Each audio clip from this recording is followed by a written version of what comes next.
Hello, my name is Louis Moran.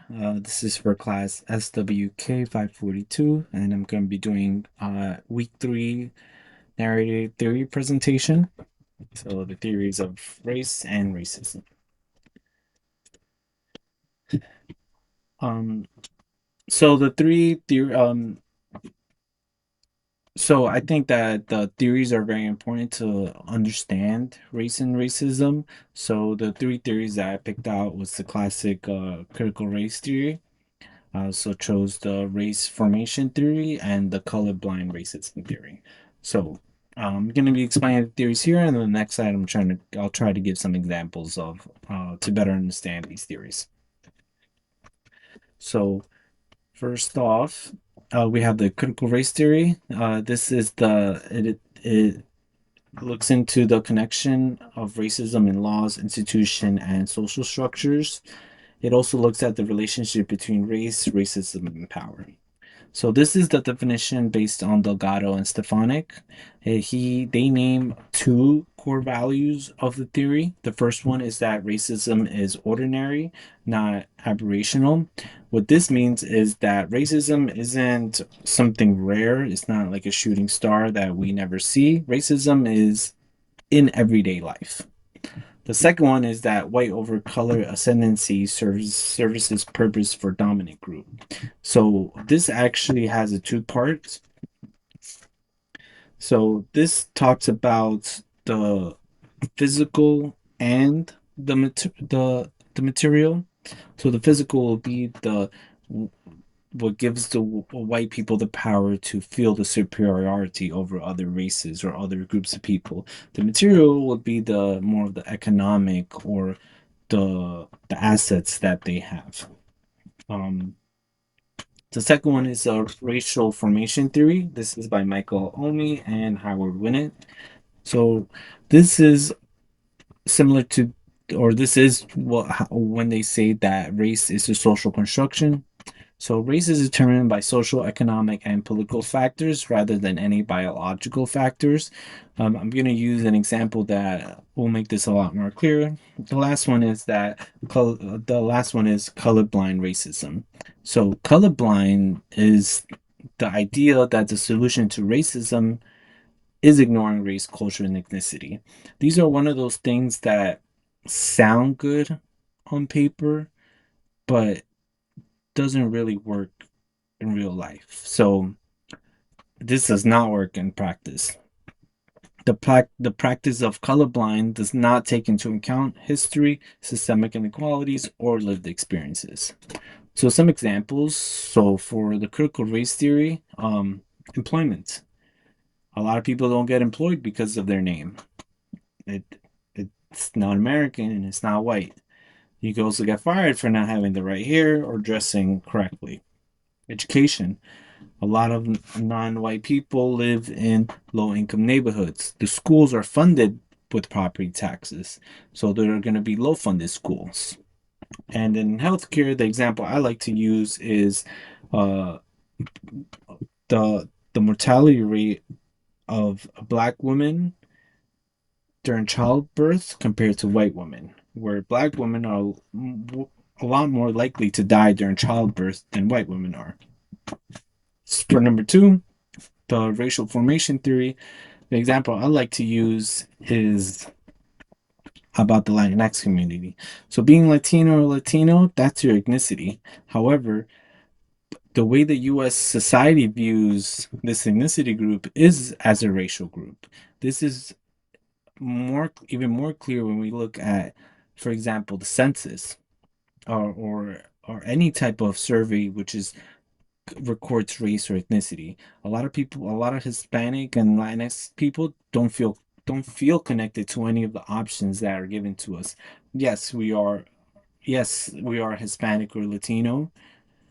And what race do we fall on under? So that connection is the issue. And for that reason, a lot of even Hispanic people themselves, when they ask, what race are you or what are you, instead of saying we're Afro Latino or we're white Latino, we just say we're Hispanic or we're Latino or Latina or we're Latinx.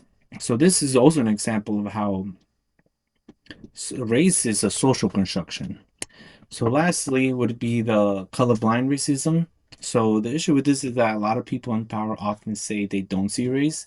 This includes politicians, educators, and healthcare providers.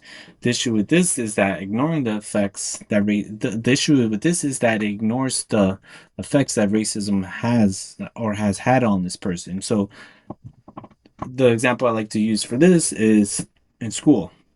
Um, we could look at high school or middle school. Teacher's first day of class introduces everybody and says, I don't see race. Everybody's saying to me, everybody's equal. Yes, this does sound good, but this is completely ignoring the the history of a person, the collective history and the history of the specific that one person. So, what is white supremacy and what is systemic racism? So, white supremacy is what makes the white culture the default culture. White supremacy is what maintains the systemic racism in education, healthcare, the criminal justice system, and employment. What systemic racism is the way laws and policies give an advantage to white people. So how can we combat this? Uh, so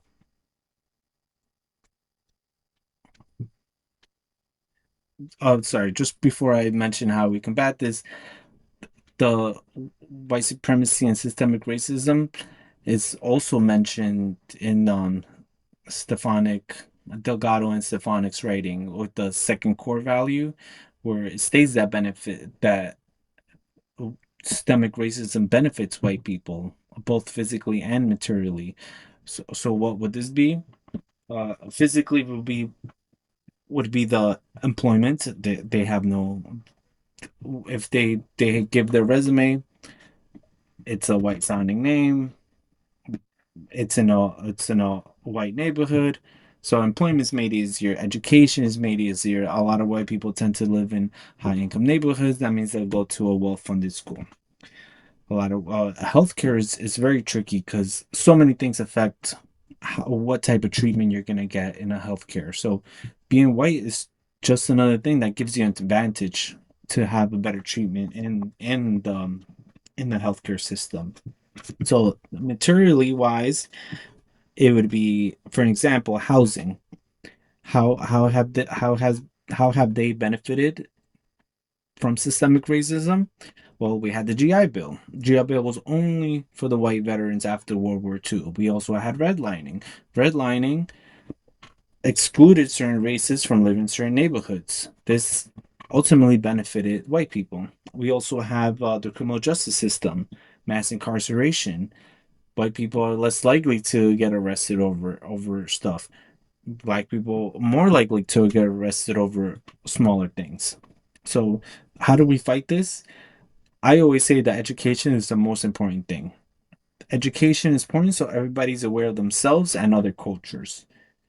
Education is very important. Another solution that I think we should do is we should celebrate diversity in the US. There's so much diversity here. And this is the solution, but it could also be an issue because it could face a lot of backlash. Some people saying we shouldn't celebrate diversity in the US. And this is kind of what we're seeing in today's climate. So, for when interacting with clients, these four things are important to keep in mind. So it'd be the assessment, the intervention, the advocacy, and the community organization. So I put some questions together um, to try to understand each one a little better. I'm going to give an example and run through the whole thing again. So assessment. What is the issue the client is facing? What systemic barriers is the client dealing with? These are just things you have to keep in mind when in taking a client. Intervention.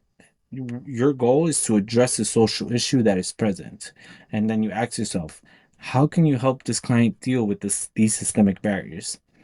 During advocacy, often the client is struggling to advocate for themselves, so you must be able to advocate for the client. So understanding what is the issue that the client is facing.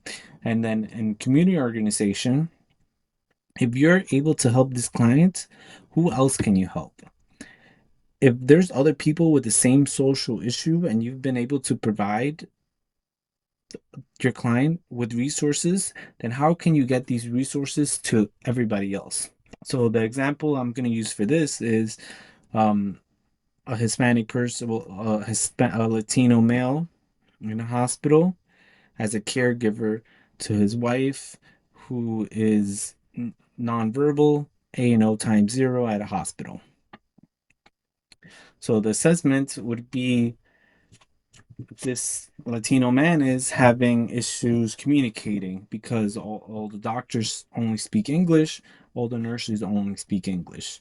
So the issue here is that the husband is not able to communicate with the doctors. The doctors talking, giving medical terms, which is hard to understand. The intervention would be uh, finding a translator for the caregiver, telling the doctor, explaining to them not to talk in these large medical terms. So advocacy is that if this patient needs translation, then other patients might need translation. So explaining to the hospital that they need to have Spanish translators, explaining to the doctor that if they're talking to other patients or other caregivers that their primary language isn't English, not to speak in these heavy medical terms.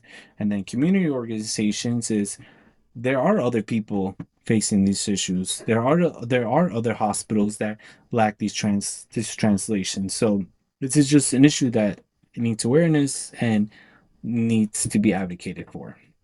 So, what are the challenges that some of these theories might face? Well, the most common or the main issue I would say that these theories face is that not everybody's gonna accept or agree with these theories. As we see with the current presidential administration, they're trying to get rid of some of these theories, and they have removed a lot of information from their official government websites. So, the response for this, like I said before, education is extremely critical. Education is critical to tackle systemic barriers. Self reflection and self awareness are tools that others can learn in order to understand the struggles of others. As social workers, the first thing we need to do is self awareness. How does my identity affect the the treatment I'm gonna give the my clients? How does my upbringings, how is it who I am affect what the client is telling me, the way I'm interpreting, the way I'm understanding what the client is telling me. All these things are important to keep in mind. So education is extremely important. Self-awareness and self-reflection are necessary to combat anybody who disagrees with these theories. And these are my uh, references. Thank you.